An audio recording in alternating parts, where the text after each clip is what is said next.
अच्छा स्वामी जी, किसी दिन नींद कम लीजिए तो फिर हार्ट बीट बढ़ी हुई महसूस होती है, बॉडी बैलेंस भी बिगड़ने लगता है। लेकिन हार्ट की बीमारी का खतरा नींद की कमी से कैसे जुड़ा हुआ है, इसे समझाएं भी और फिर हार्ट को मजबूत करने का एक यौगिक सेशन भी आप करवाएं। बहुत ज़्यादा हार्ट रिलैक्स नहीं होता, तो एक तो ताड़ासन करना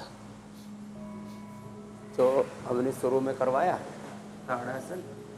फिर जो है ये ऐसे बैठ करके ना, देखो ये एक साथ करो, ये हार्ट के लिए बड़ा अच्छा है।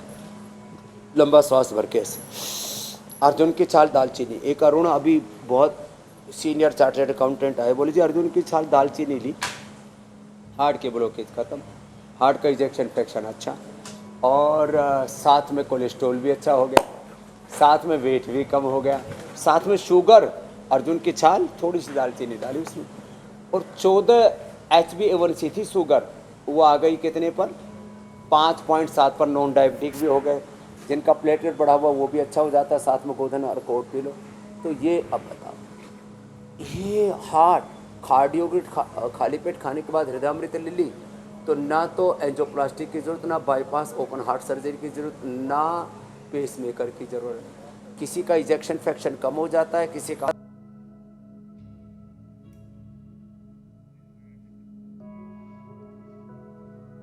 और हार्ट को मजबूत रखने का मीनाक्षी एक सबसे अच्छा जो आसन है वो इस वक्त हम लोग कर रहे हैं, जो स्वामी जी हमेशा कहते भी हैं। जी स्वामी जी, आप अपनी बात पूरी कर लें। गोमुखासन जबरदस्त, गोमुखासन हार्ट के लिए सबसे अच्छा है, और अनुलोम विलोम प्राणायाम सबसे अच्छा है। अर्ध मत्स्येंद्रासन, वक्रासन यदि कोई कर पाए तो बहुत ही जरूरी है। तो ये जो कर लेंगे, रिलैक्स रहना, सहज रहना, सहजम कर्म कौंती है, सहजता आदमी ने छोड़ दी है। पता नहीं उथल पुथल, उधेड़ बुन, आपाधापी, पता नहीं कहाँ जी रहा है। यहाँ देखो चारों तरफ मेघ छाए हुए हैं, हवाएं चल रही हैं, प्रकृति का सौंदर्य बिखरा हुआ है। यहाँ पर स्वास्थ्य साधक आ जा रहे हैं। पतंजलि वेलनेस देखो, योगग्राम निरामयम देखो। मैं तो चारों तरफ विश्रोह कर्माणि पश्यता यतो व्रतानि पस्पसे। वासुदेवा सर्वम ही सवासमिदम सर्वम, सिया रामम है सब जग जाने, करो प्रणाम जोड़ी जुग पानी।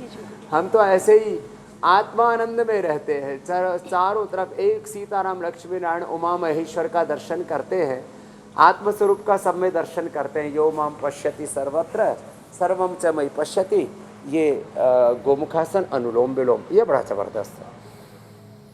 आपने स्वामी जी जो बात कही ना, सहज होकर के जिए, सहजता, किसी किसी के मन में तो हर समय उथल पुथल वो ठीक नहीं। ये जो आपने बात कही ना स्वामी जी सहजता की, यही आज कार्यक्रम की शुरुआत में हम भी अपना अनुभव जो है वो दर्शकों के साथ साझा कर रहे थे कि प्रकृति को कोई जल्दबाजी नहीं है, कोई कंपैरिजन नहीं, कोई प्रेशर में वो काम नहीं करती, वो अपनी सहजता में जीती है। ना किसी पेड़ को पौधे को बढ़ने की जल्दी है, ना किसी फूल को खिलने की जल्दी है, ना सूरज को उगने की जल्दी है। हर चीज अपने नियत समय पर करती है। एक हम ही हैं जिसने घड़ी तो बना ली, लेकिन उस घड़ी के हिसाब से चलना नहीं सीखा हमने, स्वामी जी। और फिर यही होता है कि जब हम सहजता में नहीं जीते हैं तो फिर नींद सही नहीं आती है, ब्रेन डल होने लगता है, कंसंट्रेशन घटने लगता है, और अगर लंबे वक्त तक नींद की परेशानी हो जाए तो फिर डिमेंशिया, अल्जाइमर्स जैसी बीमारी का भी खतरा हो जाता है।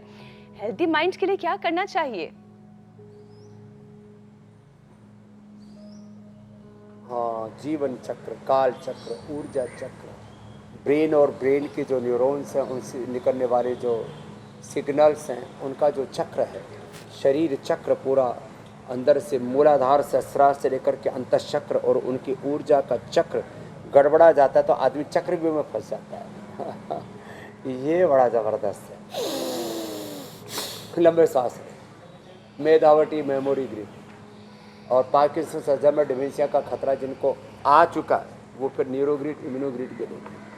मैंने इसलिए कहा था रोज़ 1 चम्मच गाय का घृत सुबह सुबह खाली पेट लो। गाय का घी या ये बादाम रोगन या तिल का तेल या वर्जिन कोकोनट ऑयल 1 चम्मच सुबह सुबह। कभी भी पार्किंसंस, अल्जाइमर, डिमेंशिया, ऑटिज्म बच्चों को भी सेरेब्रल पैलेसी और पैरालिसिस जैसे रोग नहीं होंगे। बहुत तरह की बीमारियों का खतरा बना हुआ है आजकल। वैक्सीनेशन के बाद बहुत ज़्यादा चारों तरफ रेडिएशन, पोल्यूशन और कुछ ऐसा उत्तेजनात्मक वातावरण सा बना हुआ है समाज में। इसके बाद मैं देख रहा हूँ ये भूलने की बीमारी, पार्किंसन, अल्जाइमर, डिमेंशिया कुछ ज़्यादा ही बढ़ रहा है। अच्छा ये स्वामी दिमाग जी, की नसें सिकुड़ने लगती है, एक छोटी सी बात मैं इसमें ऐड कर देती हूँ, आप फिर बात को बढ़ाइएगा। ब्रेन को हेल्दी रखने के लिए Bill Gates think week formula भी कई लोग आजमाते हैं और इसमें वो 1 हफ्ता अकेले समय बिताते हैं। एकांत ब्रेन की हेल्थ के लिए कैसे जरूरी है स्वामी जी, इसे भी थोड़ा आप जोड़ें। और अपने आप में रहना, अपने सहजता में रहना, 1 हफ्ते तक तो एक दिन लोगों के लिए मुश्किल, 1 हफ्ते कैसे करते हैं? उनको जो बहुत विवेकशील हैं, जिनको बहुत ओवर थिंकिंग रहती है और जिन्होंने बहुत कुछ जीवन में अचीव किया है, उनको एकांत में रहना चाहिए। नहीं तो एकांत तो बहुत बड़ी बीमारी है। लॉनलीनेस, इनकम्प्लीटनेस, अधूरापन, खालीपन, सोनापन तो आदमी को मार देगा, आदमी सुसाइड कर लेगा। इसलिए ये जो आप बात कह रहे हैं ये हाई सोसाइटी के लोगों के लिए है, ये विपश्यना और जो है एकांत में रहना। बाकी लोगों को तो गुरु गोरखनाथ जी कहते हैं, हमारे पूज्य स्वामी सोमानंद जी महाराज जी कहते हैं, हमारे सब साधु संत कहते हैं कि हिल मिल के रहो। तो घर में, परिवार में पति पत्नी, बच्चे, माता पिता, पूरे परिजन, फिर अपने परिवार के साथ, अपने समाज के साथ आपस में हिल मिल के रहो। जैसे मैं कहता हूँ ना, आप अपने भीतर 4 वर्णाश्रम धर्म है, ये ब्राह्मण है, ये क्षत्रिय है, वैश्य है, ये शूद्र है। अपने भीतर ही 4 वर्णाश्रम धर्म है, अपने भीतर ही सब जात हैं, अपने भीतर ही सारा ब्रह्मांड है, स्वयं ब्रह्म है।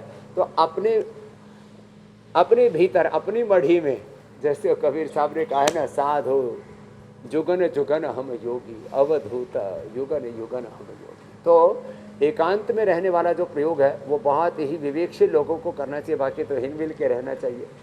और देखो भाई, हमने तो ये देखा है, हम भीड़ में भी रह करके एकांत में मौन में रहते हैं, और मौन में रहते हुए भी भगवान की दिव्य संवेदनाओं का इतना अजस्र प्रवाह आता है, उनकी इतनी भीड़ आती है, उसमें भी ऐसा लगता है चारों तरफ उत्सव हो रहा है। मुझे भी स्वामी जी अपनों के बीच में, परिवार के बीच में, अपने दोस्तों के बीच में, अपने कोलीग्स के बीच में रहना बहुत पसंद है। अभी उतने एकांत की आवश्यकता हुई नहीं है और ना कभी उतने एकांत की आवश्यकता, वो भी अच्छा। अच्छा स्वामी जी, इससे पहले कि हम दर्शकों के प्रश्न उत्तर लें, उससे पहले अनुलोम विलोम, ध्यान, प्राणायाम, इसकी महत्ता पर भी एक सेशन स्वामी जी, क्योंकि नींद की परेशानी को दूर करने के लिए भ्रामरी बहुत बहुत कारगर है। लंबे गहरे श्वास लेने से 2400 किलोमीटर लंबा रेस्पिरेटरी ट्रैक, उससे जुड़ा हुआ 1,00,000 किलोमीटर लंबा सर्कुलेटरी ट्रैक, उससे जुड़ा हुआ अन्नमा प्राणमा मनोमय विज्ञानमा आनंदमय कोश, पंचमहाभूत, पंचमहाकोश, 8 चक्र, 9 द्वार, 72 करोड़ 72 लाख 10,201 नाड़ी एनर्जाइज हो जाती हैं। तो 5 मिनट लंबे श्वास लेना सब। इंटरनल सारे ऑर्गन्स को, liver, kidney, lung, heart, brain, सारे जो वाइटल ऑर्गन्स हैं उनको हेल्दी रखने के लिए कपालभाति, और जीवनी ऊर्जा को चैनलाइज करने के लिए जो आप बोल रहे थे ना, समय चक्र, जीवन चक्र, काल चक्र। कदी कदी गादड़ा सो सिंह हार जावे, समय को भरोसो कोनी कदे पलटी मारे जावे। ये राजस्थान में बहुत गाया जाता है लोकगीत। तो ये जीवन चक्र, काल चक्र, समय चक्र ठीक से चलता है। पलटी मार जावे। अनुलोम विलोम तो अब समय पलटी मार चुका है, इंडिया टीवी आ चुका है। अरे बहुत पहले से आ चुका है, तुमने देखा ही नहीं था। 7:56 सब योग करना हमारे साथ, फिर दुनियादारी में फंसना नहीं तो दुनियादारी हो गणगारी जन भेद मत दीजियो रे हिली मारी निर्भय।